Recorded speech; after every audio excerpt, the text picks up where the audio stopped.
Telugu Desam party మహిళల్లో విద్యను ప్రోత్సహించాలని ఈ రోజు చేసింది కాదు. 1983లో దేశంలో మొట్టమొదటిసారిగా మహిళా విశ్వవిద్యాలయం ద్వారా ఆడబిడ్డల్లో చదువుకోవాలని స్ఫూర్తి ఇచ్చిన పార్టీ తెలుగుదేశం పార్టీ అని చెప్పి నేను మీకు తెలియజేస్తున్నాను.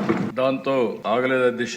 అక్కడి నుంచి మీరు ఒకసారి చూస్తే నేను ముఖ్యమంత్రిగా ఉన్నప్పుడు ప్రతి కిలోమీటర్ కి ఒక ఎలిమెంటరీ స్కూల్ పెట్టాం, ప్రాథమిక పాఠశాల. 3 కిలోమీటర్లు ఒక అప్పర్ ప్రైమరీ స్కూల్ పెట్టాం. ప్రతి 5 కిలోమీటర్కి ఒక హై స్కూల్ పెట్టాం. మండలానికి ఒక జూనియర్ కాలేజ్ పెట్టాం. ప్రతి డివిజన్ కు ఒక ఇంజనీరింగ్ కాలేజ్ పెట్టాం. జిల్లాకు మెడికల్ కాలేజ్, వందలాది కాలేజీలు తీసుకొచ్చాం. ఓసారి పబ్లిక్ పాలసీ అనేది చాలా పవర్ఫుల్ దిశ. ఈ రోజు మనం మాట్లాడుకుంటున్నాం. ఈ సభ ద్వారా కొన్ని ఆలోచనలు వస్తాయి. మీరిచ్చే ఆలోచనలు ఏ విధంగా స్ఫూర్తిదాయకంగా భవిష్యత్తులో ఉంటాయంటే కొన్ని ఎగ్జాంపుల్స్ కూడా ఉంటాయి. ఈ రోజు మీరు చూస్తే నేను 95లో ముఖ్యమంత్రి అయినప్పుడు మహిళా ఎంపవర్మెంట్ కోసం ఆలోచిస్తా ఉంటే చాలా డెసిషన్ తీసుకున్నాం. అందులో 2 ప్రధానమైన డెసిషన్స్. ఒకటి డాక్రా ఉమెన్ ద్వారా ఎంపవర్మెంట్ చేయాలనేది ఒక నిర్ణయం. రెండో నిర్ణయం విద్య, ఉద్యోగాల్లో, రాజకీయాల్లో మహిళలకు 33% రిజర్వేషన్స్ పెట్టాలని చెప్పి నిర్ణయించాను దిశ.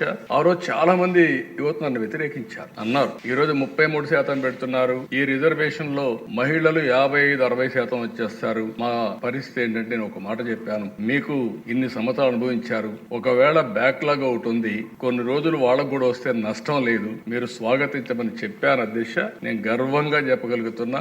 ఈ రోజు నేను చాలా దిక్కులు అడుగుతున్నాను. వైఫ్ అండ్ హస్బెండ్ ఇద్దరు ఐటీ ప్రొఫెషనల్స్ అయ్యారు. ఇది ఆ రోజు పెట్టిన నిర్ణయం వల్ల 33% రిజర్వేషన్ల వల్ల ఆడబిడ్డలు చదువుకోగలిగారు. అంత మునుపుండే సమస్య డౌరీ సమస్య లేదు. ఇప్పుడు రివర్స్ డౌరీ ఇచ్చే పరిస్థితి వస్తున్నారు. ఆడబిడ్డలకు డౌరీ ఇచ్చే పరిస్థితి వస్తున్నారు. కన్యాశుల్కం నేను అనడం లేదు, ఆ పరిస్థితి వద్దు. అలాంటి ఒక రిఫార్మ్, ఒక పబ్లిక్ పాలసీ ఇంపాక్ట్ ఎంత వస్తుందో ఇది ఒక ఉదాహరణ మాత్రం అధ్యక్ష.